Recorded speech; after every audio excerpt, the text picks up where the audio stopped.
Well, May the 4th be with you, people. Hi there, this is Alex from Lights Camera Debate, and it's the 4th of May today. So that means it's Star Wars Day. So I decided to rewatch Return of the Jedi for Star Wars Day. Hi, this is Alex from Lights Camera Debate, and I'm going to tell you my thoughts and feelings on Return of the Jedi, the third film in the original trilogy of Star Wars films.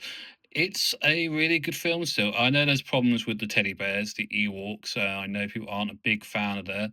Well, I think Warwick Davis did such a good performance, but you can actually forget that they're really terrible teddy bear things. Anyway, so this film is really set in 4 bits. I was working out earlier.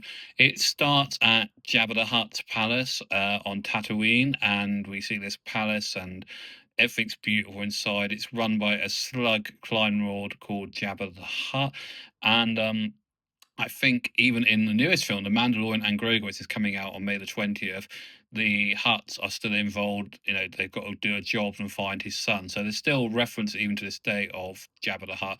He looks disgusting. He's a ginormous slug and crime lord who has this palace which is full of dancers and people drinking and gambling. And around this, of course, he has the statue of Harrison Ford's character, and we have people trying to rescue him.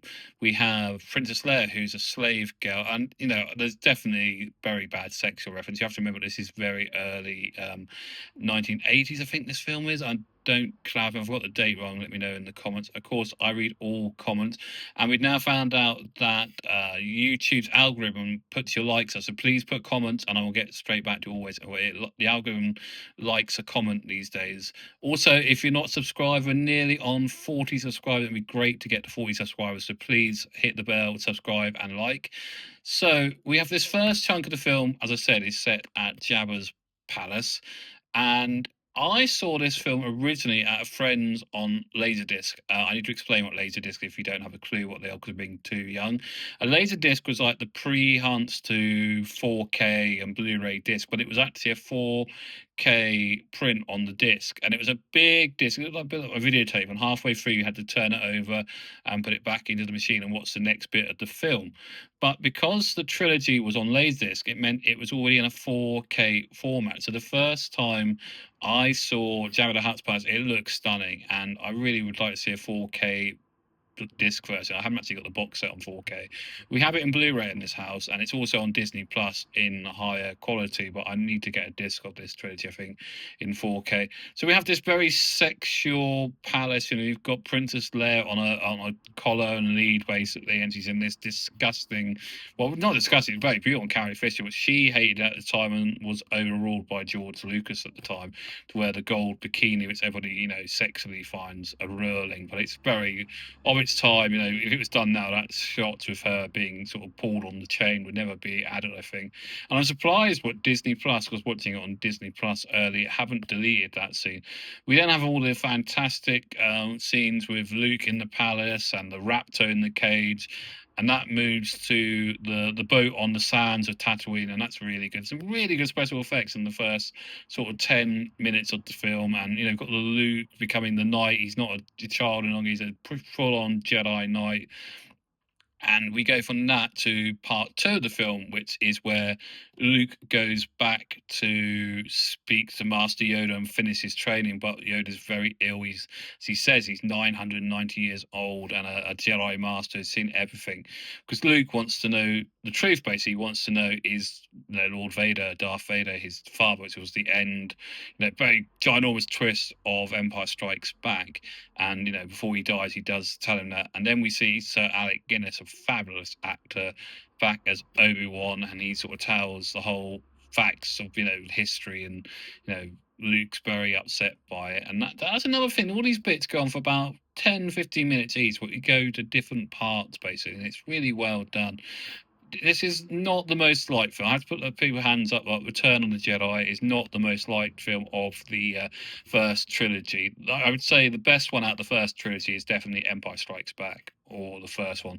But this is like the one what they finished on before they came back in the late 90s, early 2000s with the prequel trilogy, the Phantom Menace, Clone Wars, and Revenge of the Sith, basically. This is the first end of that first trilogy where we sort of wrapped up the whole first trilogy. This film is. So we have the Dagobah stuff. We have Luke, dealing with the death of Yoda and finding about his father and working out that Leia is his sister. Then we cut to the third bit of the film, which is set on Endor, this planet full of unfortunately cute, cuddly teddy bears called Ewoks, and they're run by the main one. I think he's called Wicket, isn't he? And that's played by the amazing Warwick Davis, who has lots of great cool scenes with Carrie Fisher. They think that C3PO is a god, and Luke makes him levitate, so they think he's a god.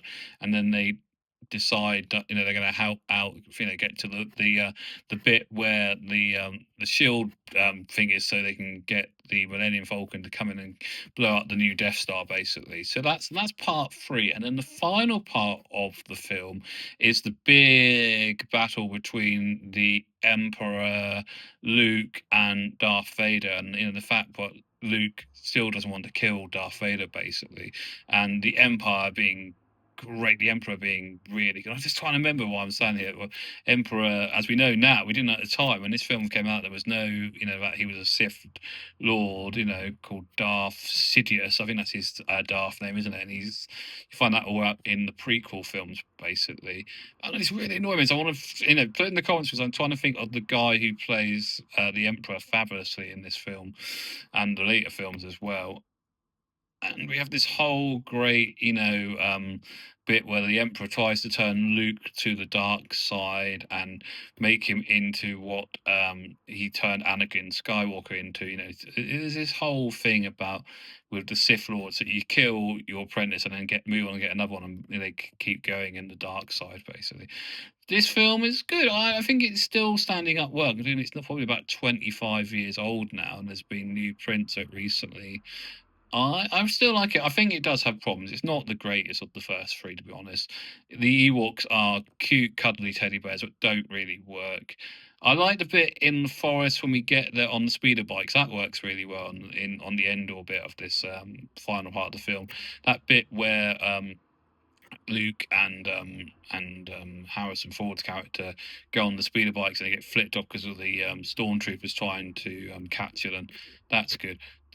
I just don't think the teddy bears work, to be bluntly honest. I think there's a lot of problems with the little teddy bear Ewok characters, basically. They're cute, but they don't really have a purpose, unfortunately. Wicket, as I said, Warwick Davis's Ewok is very cute, very good, and great. There's some great scenes with Carrie Fisher and him. There's all this sort of moodiness of Harrison Ford's character, going thinking she's more interested in Luke because he's worked out that Luke is her brother, basically, not a lover, and he tells him at the end, and that all goes happily.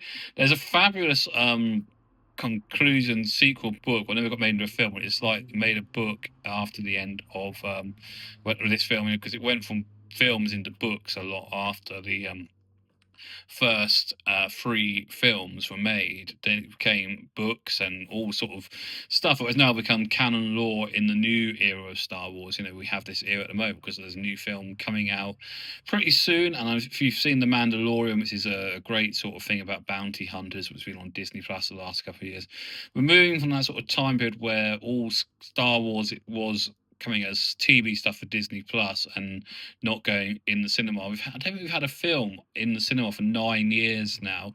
So we'll have Mandalorian and Grogu, because Grogu is the new cute, and he's very cute, version of Yoda. It's a very interesting film. I reckon it's going to be good. It's only 1 minute longer than this film. Yeah, Return of the Jedi, if you didn't know, is 132 minutes, which is like 2 hours and a half thing. And the new one, Mandalorian Grogu, which is coming out on May the 20th, is 1 minute longer than that. So that's going to be interesting. It's not the shortest film, because the Return of the Jedi still has that. I really enjoy this film still. I think it's the day when, I don't know why, but in America, the Star Wars Celebration, which I'd love to go to next year, isn't on May the 4th. It's on like April, the Easter weekend base, and that's where you get all the new Star Wars stuff. But I think next year they'll probably show off Starfleet. I think it's called Starfleet. The thing that Ryan Reynolds is in the next big Star Wars film that's coming next year. But back to Return of the Jedi, I think it has some really good set pieces. I think part one in Jabba's palace is really great. It looks gorgeous. The singing people are all very good. The bit on the boat in the sand part of Tatooine is really good, and the special effect when Luke takes over the boat and they get off and rescues everybody. I like the fact that Harrison Ford's character Han Solo is blind for the first part of the film, and he has to get Chewie to direct when he's shooting stuff, and it comes back slowly. It's not affected.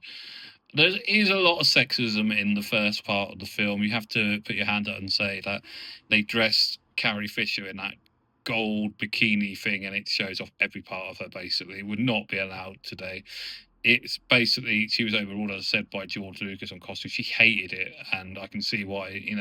Well, I think the first bit's really good. The middle bit with Yoda's good.